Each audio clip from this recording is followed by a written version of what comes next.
Hello, closers. It's Sean Moudry, and I'm excited to be here today with Helen Chong, and she is the president, right, of CCIM in Northern California. Welcome, Helen. Thank you so much for having me. Wonderful. So could you go ahead and start out and tell us a little bit about yourself? Sure. So I actually have been in the real estate industry for about 15 years now. And it took me about 4 years to study for the CCIM Designation before I got pinned in 2017. I am the founder for Helen Group in San Jose, California. And we actually do from residential all the way to commercial. Primarily in commercial, we focus on multifamily and we do some retail as well. Excellent. Excellent. 15 years. So how long ago did you decide to get your CCIM, and why did you decide to get your CCIM designation? Well, when did I decide? It was probably about 2011. I was a residential agent, and I personally had already started investing in apartment buildings. As you know, 5+ units, those are considered commercial real estate. And I started to also help our clients out to buy some commercial property. But when I first moved up to San Jose, California from LA, I had to pretty much restart my business all over again and rebuild my reputation. And at the time, nobody knew me. They only knew that I was a residential agent. So for me to gain some respect and also reputation, as I do understand how to run commercial real estate, I decided that I'm going to go for that CCIM pin, because once you have that pin, you have that acronym behind your name, they know you know commercial real estate. Excellent. Excellent. So how long ago did you get your CCIM? How many years have you had it? So I actually finally got pinned in 2017. Awesome. So what happened was that after I gave birth to my second child, I decided that I'm going to go for it. And then while I was studying for the CCIM courses, and as I'm not sure if you know the curriculum, it actually requires 4 core classes, and each core class is 4 full days at a venue. And I was living in San Jose, and the class sometimes would be in San Francisco, LA, or other cities. So you have to travel. With a newborn, obviously it's difficult. So it took me a bit longer, I think. I think if you are more aggressive, you can do it in a year or 2, but it took me 4 years. And finally, when I finished, you have to also do besides the 4 core classes, there are also elective classes that you have to finish. Then you have to take a 6-hour comprehensive exam, which is being held twice a year. And the location could be in Chicago or in Florida and even in Toronto. So you will be joining with hundreds of other real estate professionals and take this 6 hours comprehensive exam. And it's very, very nerve-wracking. After you've finished, you're just waiting for the result that day. And literally you can see some of the people so relieved, and some people are just so bumped up because they didn't pass. But they do have a second chance the next morning, but they just don't get to celebrate that night if they didn't pass. Oh, yeah. So it's a big commitment. So what is the cost? Is it do you pay for each class? Do you pay all in one? How does that work? Yeah, so you do pay for each class. Depends. I know a lot of companies, for example, we know a lot of asset managers, or if somebody working for a corporation, their company actually sponsor them to take these classes. And each classes cost about let's just average out about $1,400 each. So it's not cheap either, but they do offer some scholarship. For example, our Northern California chapter, we do offer $1,000 scholarship.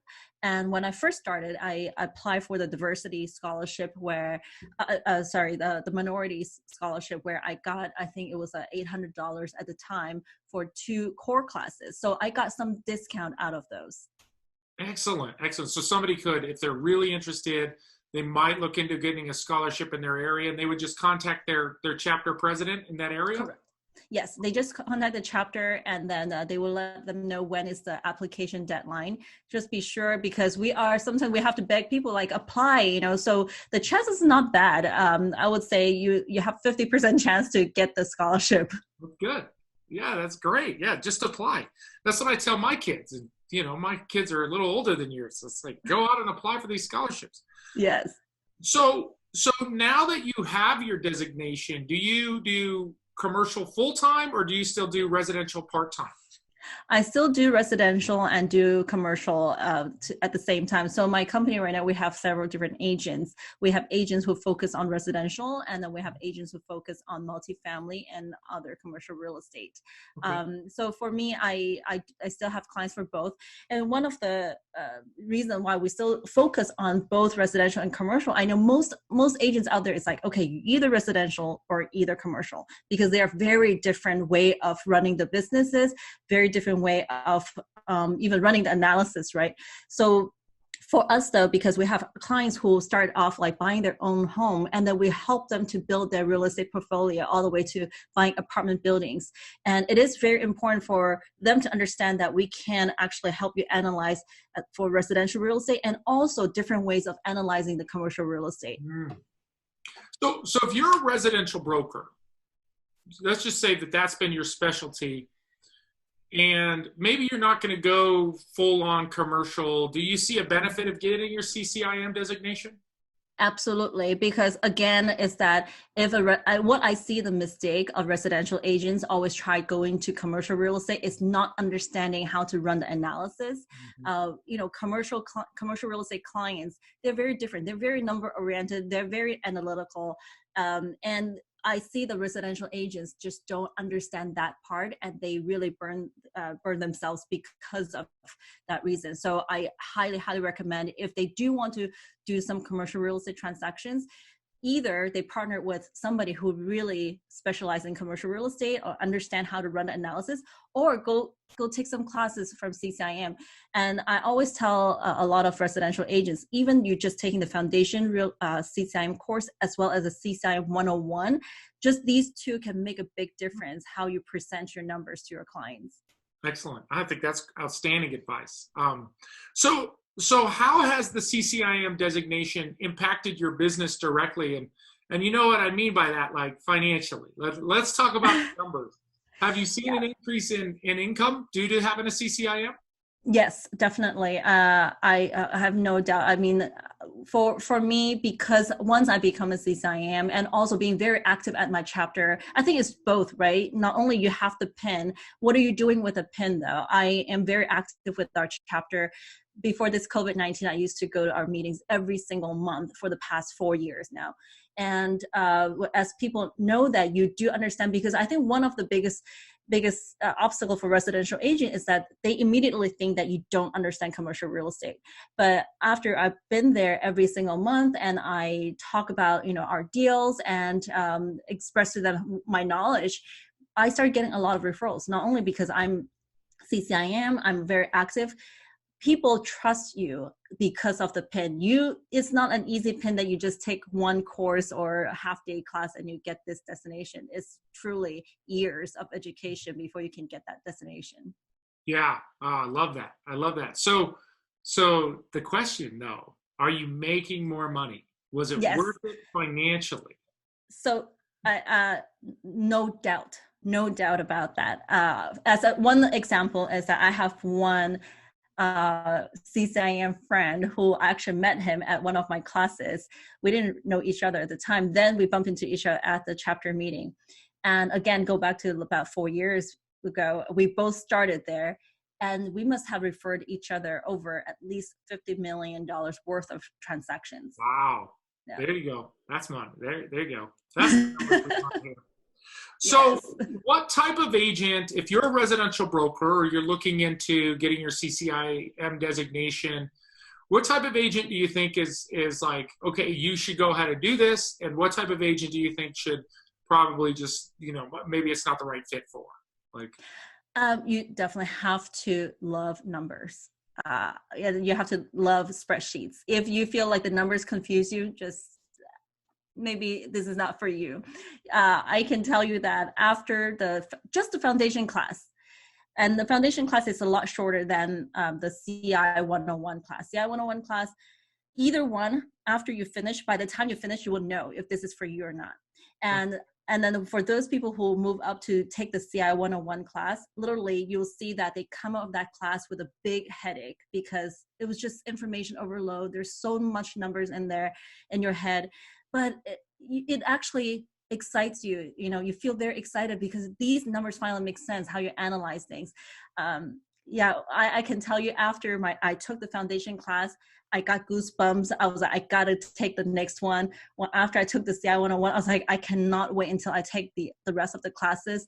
After the foundation class, 2 days, you'll know if this is for you or not. I love that. What great advice. Like, just take that one little class, find out if it's for you. If you love that class, then go to the next class, go to 101 and continue. So any other advice you would have for somebody considering getting their CCIM designation? Just be very patient. It's not something that, again, you can just say, I take something and then I'll get the designation. It's well worth the time and the effort. It is not easy, but the connections that you're going to make among the CCIM network, and be active within the chapter, because you form that trust. Everybody has such a respect for each other because, like, you got the CCIM pin. I know that you have spent a lot of time on this education, and we really respect each other that way. And just don't be shy. We are very open. We want to collaborate with other people, and we love to educate other people. Not everyone understands how to run analysis. It's okay. We are here to provide education. We're here to elevate the standard of this real estate industry. And another thing is, I know some people, especially, again, go back because I came from residential real estate, right? So I have this connection with people who are in residential real estate and want to go to commercial and a bit intimidated by commercial real estate agents. And I'm here to tell everybody, just if you really love it, you want to do it, just show up and then take these classes, and it will make a difference in your life. Oh, such a wonderful advice. Wonderful. Thank you so much for your time. If somebody has maybe a referral for you or would love to get in touch with you, how would they do that? Well, absolutely. I always love referrals, and just email me at helen@halengroup.com. It's spelled HELEN @HAYLEN group.com, or just call me 408-800-5478. Awesome. Thank you so much for your time, and I wish you the most success. Thank you so much, Sean.